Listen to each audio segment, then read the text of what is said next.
नमस्कार। The better India Hindi के कार्यक्रम छठे बादल में एक बार आपका फिर से स्वागत है।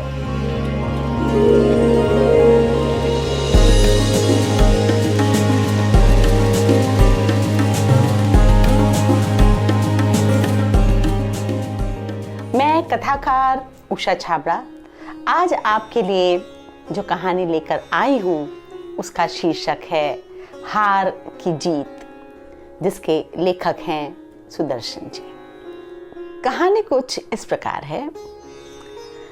जिस प्रकार एक माँ को अपने बेटे और एक किसान को अपने खेतों में लहलहाती फसलों को देखकर जो आनंद आता है, वही आनंद बाबा भारती को अपने घोड़े को देखकर आता था। उन्होंने अपने घोड़े का नाम सुल्तान रखा था। बाबा भारती को अपना घोड़ा बहुत पसंद था। उन्हें लगता था कि वो उसके बिना जी नहीं पाएंगे। उनका वो घोड़ा सुल्तान बहुत ही सुंदर था, बहुत ही बलवान।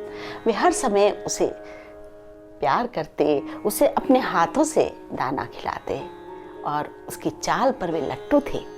जब तक 8-10 मील उस पर चढ़कर घूम ना आए तब तक उनका मन ना भरता था।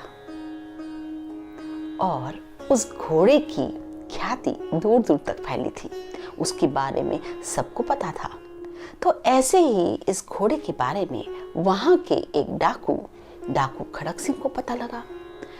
डाकू खड़क सिंह ने सोचा कि चलो एक बार देख आते हैं, और वो बाबा भारती से मिलने चला गया। बाबा भारती ने उससे पूछा, कहो कैसे आए हो?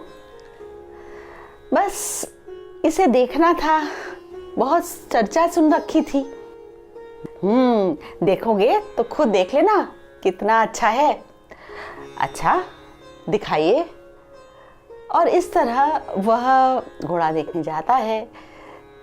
बाबा जी अगर इसकी चाल ना देखा तो क्या देखा? अभी दिखाता हूँ। और वो उसके ऊपर चढ़कर उन्होंने दिखाया किस तरह घोड़ा चलता है।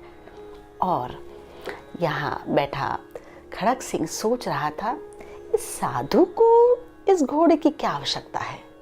ये घोड़ा तो मेरे पास होना चाहिए। वो डाकू था, वो जिस चीज पर हाथ रख दे वो चीज उसकी हो जाती थी। चलते चलते उसने कह ही दिया, बाबा जी अब ये घोड़ा आपके पास न रहने दूंगा। और वो ऐसा कहते हुए चला गया। बाबा भारती तो परेशान हो गए। अब तो उनकी रातों की नींद भी खत्म हो गई। वो हर समय यही सोचते कि कहीं वो उसका घोड़ा ना ले जाए। लेकिन दिन महीने बीत गए तो बाबा जी ने सोचा कि ऐसे ही उसने कहा होगा, और वो इस बात को भूल गए। एक बार की बात है, वे जब जा रहे थे, उसके ऊपर चढ़कर चल रहे थे, तो अचानक वहां पीछे से आवाज आई, अरे इस कंगले की सुनते जाना। बाबा जी ने पलट कर देखा। एक वृक्ष के नीचे एक अपाहिज बैठा था। क्या बात है?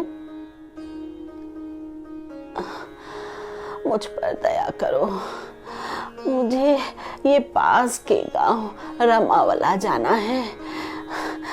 अगर तुम मुझे इस घोड़े पर बैठा कर वहां छोड़ आओ तो भला होगा तुम्हारा।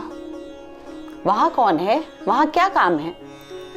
वहां मेरा सौतेला भाई रहता है, दुर्गा दत्त वैद्य। उसका नाम तो सुना ही होगा। बाबा भारती ने उसे घोड़े पर बैठाया और लगाम अपने हाथ में रख ली और चल पड़े। थोड़ी ही देर में अचानक से एक झटका लगा। उन्होंने देखा कि वो घोड़ा आगे की ओर लिए जा रहा है। उसको कुछ समझ नहीं आया। बाबा भारती परेशान, ये क्या हुआ? और उनके मुंह से चीख निकल गई। तभी उसने कहा, बाबा जी अब यह घोड़ा ना दूंगा। ओह, ये तो उनका तो हृदय ही बैठ गया, ये तो डाकू खड़क सिंह निकला। थोड़ी देर बाद मैंने आवाज लगाई, ठहरो। बाबा जी कुछ भी कहिए, लेकिन अब घोड़ा आपको ना दूंगा।